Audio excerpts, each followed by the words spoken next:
enquête du Point, Mathieu Bocoté, qui est consacré à Wikipédia, la plus grande encyclopédie participative de notre temps. Wikipédia qui, dans les faits, nous démontre le Point, est complètement dominé par l'extrême gauche et qui impose sa vision du monde. C'est-à-dire... Alors ça, pour moi, c'est une des choses les plus importantes qui soit aujourd'hui et qui ne paraît pas comme telle.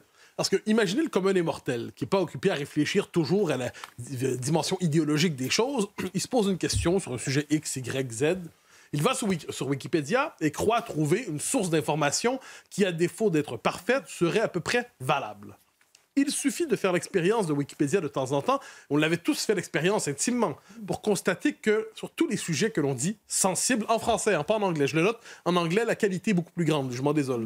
Mais en français, les sujets dits importants, qui touchent à la théorie du genre, qui touchent à l'antiracisme, qui touchent à la question woke aujourd'hui, il y a une véritable domination d'une petite clique de gens qui véritablement fixent l'opinion légitime et sur le mode qu'est-ce qu'on a le droit de dire, qu'est-ce qu'on n'a pas le droit de dire, quelle étiquette on va coller à quelqu'un. De mémoire, notre collègue Pascal Praud avait été étiqueté à l'extrême droite sur Wikipédia. La méthode est toujours, ce qui est une saloperie si je peux me permettre, la méthode est toujours la suivante.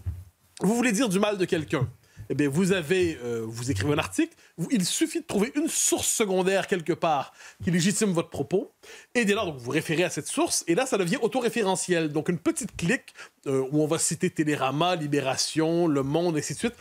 Une petite clique qui utilise des sources d'information quand même assez marquées à gauche, et qui permet ensuite de fixer une orthodoxie, et ça détruit des réputations. Ça détruit des réputations. Ça fait en sorte que certains sujets importants sont traités de sale manière aussi. Je vais vous donner un exemple. Quand on a voulu référer au... Vous vous rappelez l'histoire tragique de Lola, c'est une histoire... ou les Philippines. On a voulu marquer sur Wikipédia, ça nous est raconté par Le Point, qu'on était devant des OQTF, qui étaient à l'origine de ces crimes. Eh bien, ça a été banni parce que ça encourageait apparemment l'islamophobie. Donc, sur Wikipédia, certaines données élémentaires sont chassées parce que ça vient choquer les gardiens idéologiques qui se sont emparés, en fait, de cette encyclopédie. Je vais vous donner un autre exemple qui me semble particulièrement intéressant. L'écrivain américain Philip Roth, le grand écrivain Philip Roth, constate que sur Wikipédia, ça c'était en anglais, cela dit, je crois, il constate que l'interprétation qui est donnée de son œuvre est fausse. Il envoie un message en disant que vous vous trompez complètement dans l'interprétation de mon livre La Tâche. Réponse qu'on lui fait: je comprends votre point de vue, selon lequel l'auteur fait forcément autorité sur son propre travail, mais nous exigeons des sources secondaires.